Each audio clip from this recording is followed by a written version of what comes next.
¿Qué tal, Héctor? ¿Qué tal? ¿Cómo le va, Ricardo? ¿Explotó la crisis?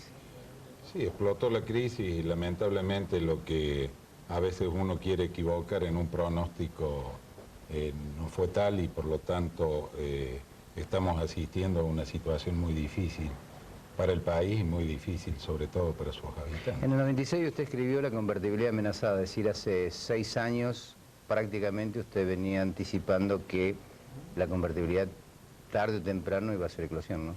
Bueno, sí, en aquel momento lo que yo planteaba era que si bien la regla monetaria, la convertibilidad, había tenido éxito en la estabilización de precios y en sacarnos de la hiperinflación, quedaba la asignatura pendiente de el crecimiento, y precisamente ese crecimiento vigoroso, fruto de la convertibilidad del periodo 91 al 94, no fue aprovechado, sobre todo por el Estado, para establecer las políticas que permitieran que el sector público se reestructurara y como tal tener superávit en el presupuesto que permitiera darle consistencia a la convertibilidad y de esta manera poder derramar sus beneficios en todos los sectores de la población. En aquel momento decíamos que la convertibilidad presente de entonces lucía sólida porque no se emitía moneda, pero que la convertibilidad futura lucía con problemas en el horizonte porque no se cumplía la otra regla de oro, que era no caer en la tentación del déficit fiscal. La dirigencia política aparentemente, y en los hechos lo corroboró, no entendió esto, siguió en la tentación fácil de que el ahorro externo iba a seguir financiando el déficit de los argentinos y bueno, en el último periodo constitucional pleno, digamos, por un gobierno surgido de la voluntad popular, que fue el gobierno del doctor de la Rúa, asistimos al deterioro final de todo un esquema económico con medidas que realmente hirieron de muerte al esquema monetario y como tal ahora estamos viviendo las consecuencias. Es decir, Cavallo la inició y la destruyó. Bueno, yo creo que las medidas que tomó el doctor Cavallo en el periodo marzo a diciembre del año pasado fueron todas orientadas a ignorar primero cuál era el problema sustancial que tenía Argentina, tratar de evitar, no sé por qué motivo, efectuar los ajustes donde debían hacerse, creer que el crecimiento o la salida de la recesión se iba a lograr a través de alquimias financieras que a la postre para lo único que sirvieron es para encontrarnos hoy con cifras todavía no confirmadas de déficit del año pasado del orden de los 11.000 a los 14.000 millones de dólares por un lado, con un banco central con sus reservas menguadas considerablemente, con una potente fuga de capitales, con un sector productivo totalmente destrozado y por otro lado con una población que ha pasado a ser rehén y a aplicar sus horas libres o sus horas productivas en peregrinar en los bancos para ver cómo pueden recuperar sus depósitos o cómo pueden tener una respuesta a la ansiedad que produjo el corralito. Valia, ustedes le presentaron muchísimos proyectos a Cavallo en la época, en esa transición como ministro de Economía de la Rúa. ¿Por qué no los aplicó Cavallo? No sabemos cuál ha sido la decisión, en definitiva nosotros se lo presentamos al presidente de la Rúa, al expresidente de la Rúa, y giraba en dos ejes fundamentales, que era una reforma tributaria integral para el crecimiento de Argentina, en donde se penalizaba, digamos, para verlo del lado positivo, no se penalizaba la actividad productiva, sino que se buscaba darles incentivos para que por esta vía se pudiera emprender un camino de crecimiento. Y por otro lado, el otro gran eje que era cómo insertar a Argentina dentro de la economía global. Este fue un esfuerzo muy grande que se hizo con una visión muy amplia, con una visión nueva, diría yo, dentro de nuestro instituto y lamentablemente cayó en saco roto a pesar de que... ¿Es posible aplicar eso ahora? Bueno, en este momento las situaciones de contexto han cambiado y las prioridades son otras. Hoy tenemos que ver cómo reconstruimos el tejido social. ¿Y cómo se reconstruye? Cómo reconstruimos las instituciones para a partir de allí poder edificar un proyecto de país. ¿Y cómo se reconstruye eso? Porque en un determinado momento del diálogo usted dice un presidente con un poder constitucional pleno, es decir, ¿Lo ve a Duhalde debilitado precisamente por ser electo a través de una asamblea legislativa y sin el poder representativo popular suficiente como para poder tomar medidas apoyadas precisamente por ese respaldo del pueblo?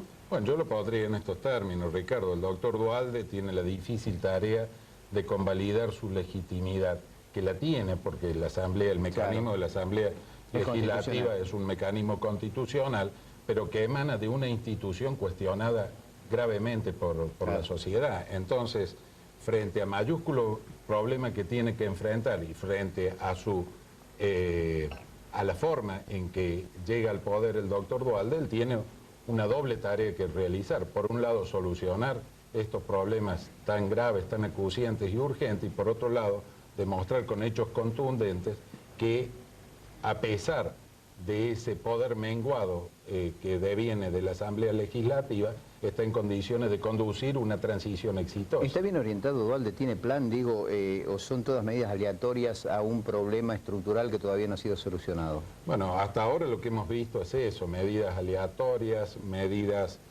orientadas a problemas netamente coyunturales, porque aquí hay una situación que no hay que esquivarla a cómo encararla, que es la situación precisamente que deviene del corralito financiero. Es decir, el corralito financiero ha sido una jaula en la cual se le puso la llave se tiró, y si no se soluciona ese problema básico, nosotros vemos cómo el equipo económico permanentemente está trabajando y dando señales exclusivamente en orden al ¿Y es posible solucionarlo eso, Héctor? Porque se dice, financiero. Dólares no hay, no se puede devolver dólares.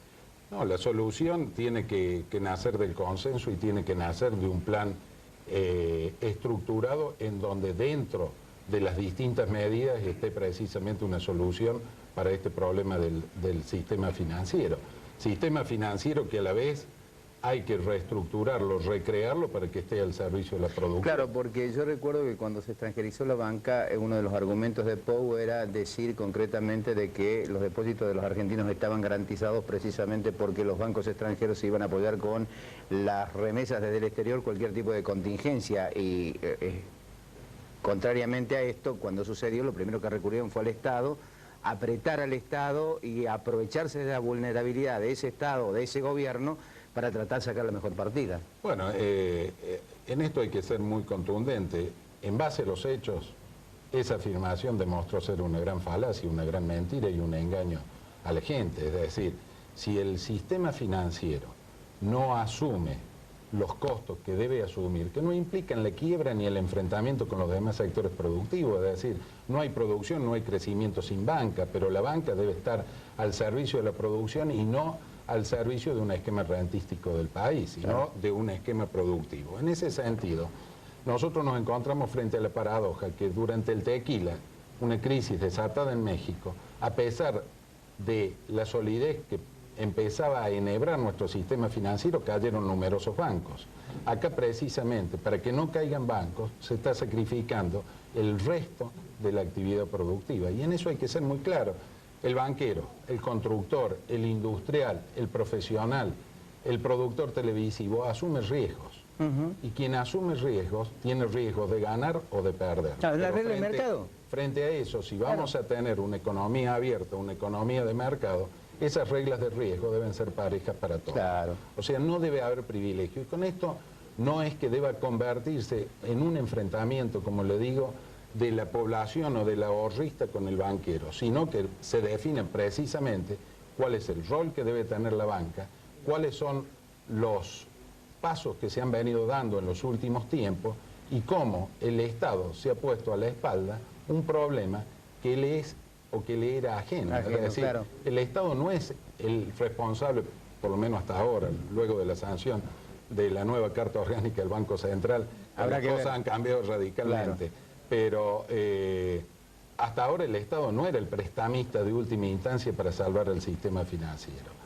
Y acá eso el Estado lo ha asumido a partir del momento en que instauró el corralito, bajo el argumento de defender los ahorros de la población. Claro. Cuando la fuga de capitales o la fuga de depósitos y la pérdida de reservas se había verificado meses antes a que se instaurara el corralito. Entonces acá hay muchas cosas que hay que plantearlas tal cual son, si realmente queremos llegar a la verdad, por un lado, y si realmente queremos estructurar un nuevo país, una nueva sociedad, que no haga que la gente haya pasado de tener el miedo individual al delito a tener el miedo estructural a vivir en este país. Héctor, ¿hubo vivos que estuvieron avisados, estuvieron, digamos, en función de la fuga de depósitos, de que estuvieron alertados de la situación que evidentemente conspiró contra la posibilidad de un ahorrista común y corriente que no está a la expectativa de los movimientos financieros?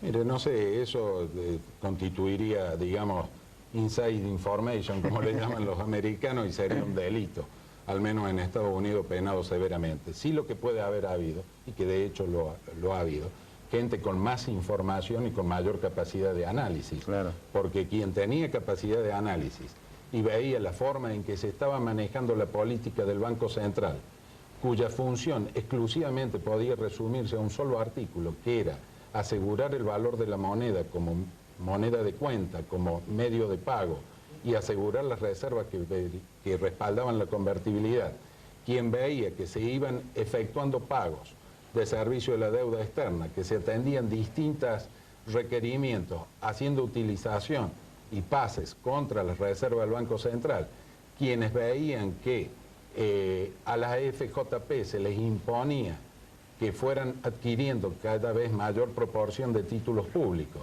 que a su vez la liquidez se la convertía en bonos, que encarábamos un canje de deuda abierto en dos, una para tenedores internos y otro para tenedores externos, y creo que la conclusión a la que llegaba era una, es decir, el modelo o el esquema o la regla monetaria se caía. Héctor, acá hay una puja muy evidente, yo creo que está muy clara, que es entre el sector financiero y el gobierno nacional. ¿Quién va a ganar la pulseada? Digo, en desmedro de sectores productivos que están tratando en la medida de lo posible de poder capear el temporal de la mejor manera. Digo, ¿quién gana esta pulseada? ¿Dualde debió dejar de caer bancos sin que esto afectara en última instancia al sistema financiero en su conjunto? Yo se lo he dicho recién, es decir, acá si hay bancos que deben quebrar, deben quebrar. Eso no hay que llamarlo de otra forma porque se está engañando a la gente. La gente ha depositado su confianza en un sistema financiero, ha depositado sus ahorros. Pero acá nos molestan cuando de afuera, con rudeza quizás, no con los términos adecuados, nos hablan de sacrificio, de sufrimiento. El país bananero. Acá es el Estado el que debe asumir que si no hace su reforma, si el Estado no se amolda al Estado que demanda el sector productivo de la Argentina, indudablemente todavía nos falta ver más allá de lo que hemos visto hasta ahora. Es el Estado, es la reforma del Estado en todos sus niveles, en todos sus estamentos, que debe asumirse como responsabilidad para poder diseñar una economía viable. Le propongo que vayamos a un corte. Cuando regresemos tengo dos preguntas que evidentemente me preocupan. Usted habló de la influencia o la posibilidad de que esta nueva modificación del Banco Central, lo vi preocupado por eso, y mi pregunta está orientada a saber si hay un peligro de hiperinflación ante un Estado descontrolado y ante un presidente que en lugar de ser presidente se convierte en gobernador de la nación, gastando más o gastando igual que cuando era gobernador de la provincia de Buenos Aires. Le dejo plantear la pregunta cuando regresemos. Ya volvemos.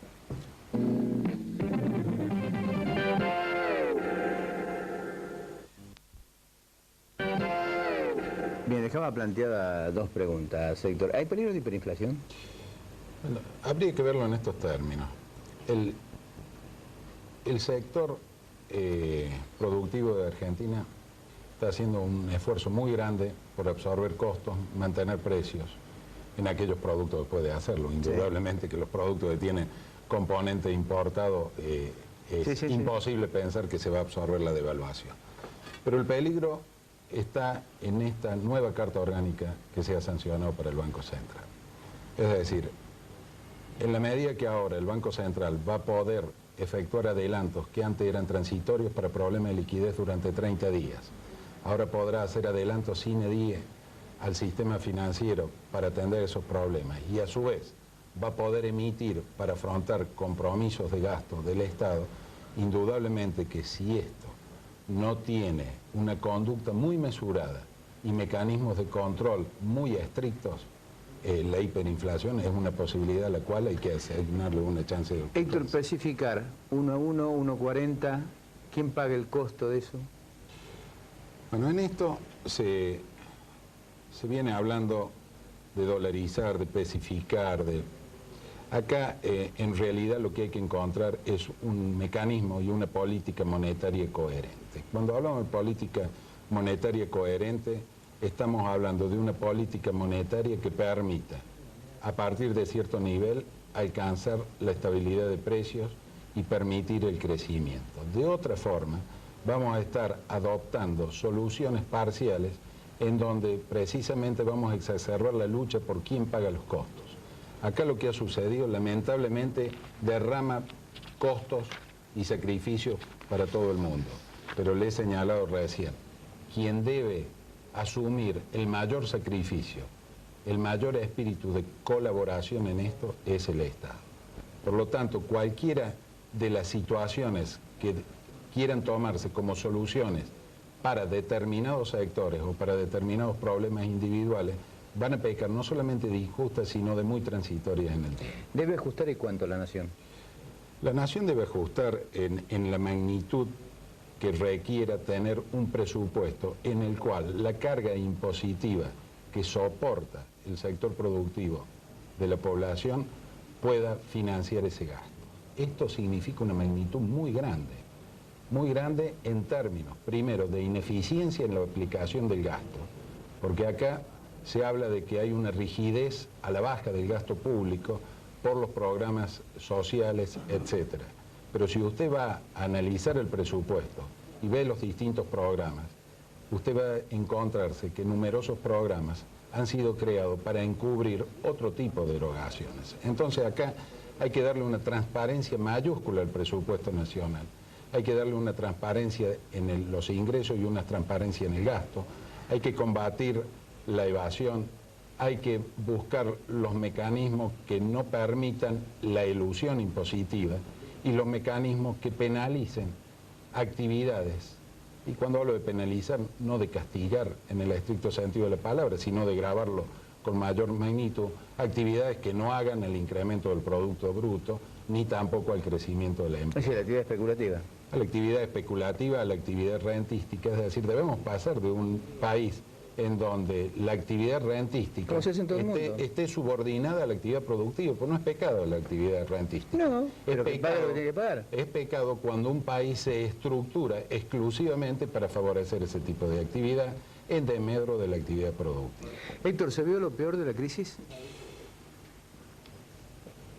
Lamentablemente no soy optimista, Ricardo, en ese sentido. Creo que yo creo que a la gente hay que hablarle con la realidad, no se la pone. No que se acá hay que tomar mintiendo. medidas urgentes, medidas de tipo general, hay que tener una visión global del problema, hay que lograr consensos que vayan más allá de defender determinados cotos de caza de la clase política, y no veo que se esté trabajando decididamente en ese sentido.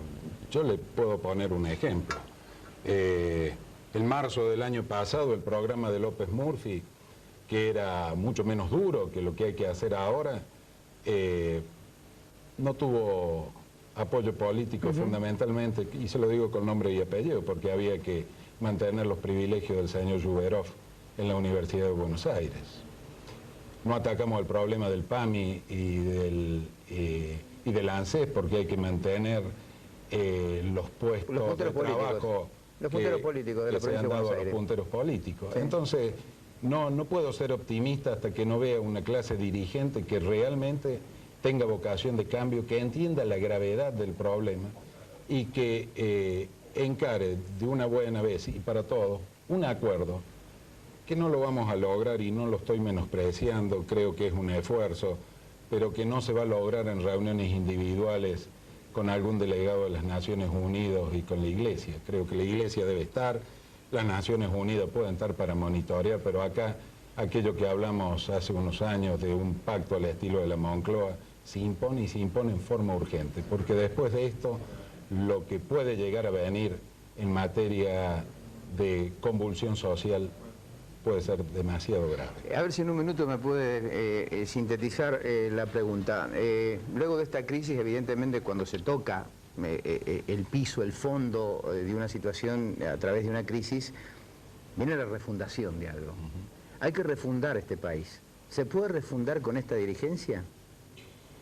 Yo creo que si lo planteamos estructuralmente, no, decididamente no. Yo creo que habrá casos individuales y cuando hablamos de dirigencia, no podemos generalizar, no podemos generalizar, no solamente no podemos generalizar. La dirigencia política, sino también la dirigencia empresarial, la dirigencia de las organizaciones no gubernamentales, cámaras, etc. No podemos caer únicamente en la política. Exacto, no podemos caer únicamente en la política. Yo creo que debe haber una renovación muy grande, que deben aparecer actores nuevos, que deben aparecer modos de operar y modos de entender la cosa pública y el interés nacional totalmente diferentes, y modos, por lo tanto, de acordar que sean muy distintos a los que se han venido haciendo hasta ahora.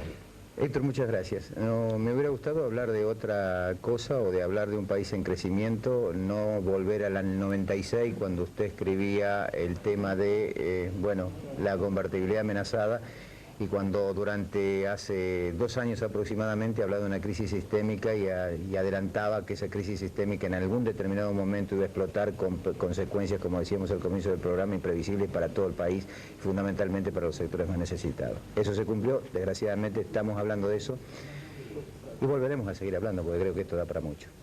Sí, lo creo, Ricardo, le agradezco que me haya invitado. La lucha entre pobres contra pobres. Aquí se ha analizado la economía global, la de sectores y la opinión, pero la crisis sistémica en la que insiste desde hace mucho tiempo, insistía Paglia, no solo reventó, sino que además amenaza con extenderse como una ola expansiva y también considerar peligrosamente que el 46% promedio de una encuesta que dio a conocer el obispo de Santiago del Estero diga que no le importa si el autoritarismo regresa a ordenar la economía. Mire, me parece que en función de esta refundación que hablaba Paglia, que se referían también los invitados en cuanto a una nueva dirigencia, nadie ha hecho tanto como esta mala dirigencia, donde decir argentino y político es portar la chapa de delincuente ante el mundo, para que la gente comience a descreer de las instituciones como tales. Fíjese que hoy Seineldín, en una declaración radial, acaba de decir de que Menem, la CIA, están conspirando con un golpe de Estado, que habrá 300 bajas, que Menem quedaría al frente de un triunvirato para, de alguna manera, ordenar el país y llamar elecciones. Yo creo que esta anomia cultural, base del problema nacional, recrearlo de alguna manera, aunque sea en la intención, las antípodas de la democracia, es solo comparable con la visión extrema de Forrester, pero asimilable cuando lo superfluo del ser humano como tal se acrecienta en el exceso. Dice Forrester, ¿qué va a suceder si el mérito del cual dependería más que nunca el derecho de vivir y el derecho en sí mismo vuelve a ser juzgado y administrado por un régimen autoritario? ¿O no es quizás, sin tomar la expresión literal, sino como parte del perjuicio de sus propios intereses como significado, que el Financial Times nos condena o nos considera un país bananero? ¿Quiénes gobiernan los países bananeros? Es un dato. Siempre se ha dicho con absoluto desprecio y cinismo, por el respeto de lo dicho, que cualquier sistema depende en gran medida de 2 aspectos vinculados con la estricta realidad de la situación que se vive. Personalidad para asumir decisiones vinculadas a cambiar lo perverso del modelo o hacer de transformista dialéctico de expresiones demagógicas tales como mi responsabilidad es tomar decisiones a favor de los que siempre fueron perjudicados.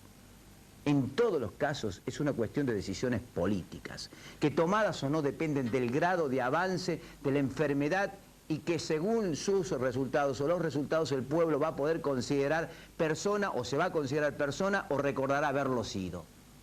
Esta es la gravedad de la crisis. ¿O no es suficiente como película la gente maltratada en la cola de los bancos esperando por cobrar lo que no sabe si va a poder cobrar y le pertenece como derecho privado inalienable? O con conflictos sociales que revientan el presente y el conocer y saber si el fantasma de la desolación va a continuar o habrá quien recuerde que la equidad es una cuestión de todos. No hay que equivocar y poner a la democracia como enemigo. Ellos son, los enemigos son los privilegios, las prebendas, la presión, la extorsión de sectores que han sido beneficiados por una dirigencia que hizo de la corrupción en la mayoría de los casos un ejercicio de impunidad con la complicidad de la justicia y de la que hablaba Paglia también. Duhalde puede haber recompuesto el poder político, en parte que había quedado extinguido por la incapacidad de la Rúa. Pero no es todo. Duhalde debe asumir su condición de presidente sin limitaciones obsecuente de sus antecesores, manteniendo la distancia entre lo que significa una negociación y la dependencia irrestricta de la presión de 240.000 millones de dólares de deudas. De difundir que en los conceptos de mercado que acuñó como ideología en su paso por el gobierno se gana y se pierde. Si hay que dejar caer bancos, dijo Paglia, hay que dejarlos caer. En 12 años los excluidos aumentaron por millones, como también la riqueza que se distribuyó entre pocos. Entonces, ¿el costo lo seguirán pagando los mismos? Si Duhalde está dispuesto a hacer más de lo mismo, habrá perdido una batalla y será víctima de la violencia de la calma, como decía Forrester, o la violencia del sufrimiento, como dicen la mayoría de la gente. Porque no hace falta que lo recuerde la vocación de amo medieval de Horst Keller, con cómplices argentinos dispuestos a comprar recetas que fracasan en el mundo y prestos a someter la dignidad de sus congéneres a la dependencia para sostener fatuas y frívolas experiencias respaldadas por la impunidad y la corrupción. Aunque no todos sufren, entre comillas, de igual manera. Basta recorrer banqueros, algunos políticos y fortunas nunca aclaradas para comprobarlo. Y eso el fondo lo sabe, porque fue partícipe de este modelo. Pero sería perder, de alguna manera, el objetivo fundamental. Sería perder el tiempo porque cada uno es espectador y actor de su propia obra de venir en desgracia. Y la desgracia trae la tragedia y la violencia. Y cuando esto ocurre se sabe cómo empieza pero no cómo termina. Lo que resulta finalmente inexplicable es que a este país, donde todos se preguntan en el exterior qué le pasa a la Argentina, la frase de Vivian Forrester nos persiga como estigma. ¿Es necesario merecer, entre comillas, la vida para tener derecho a vivir? Usted saque la conclusión.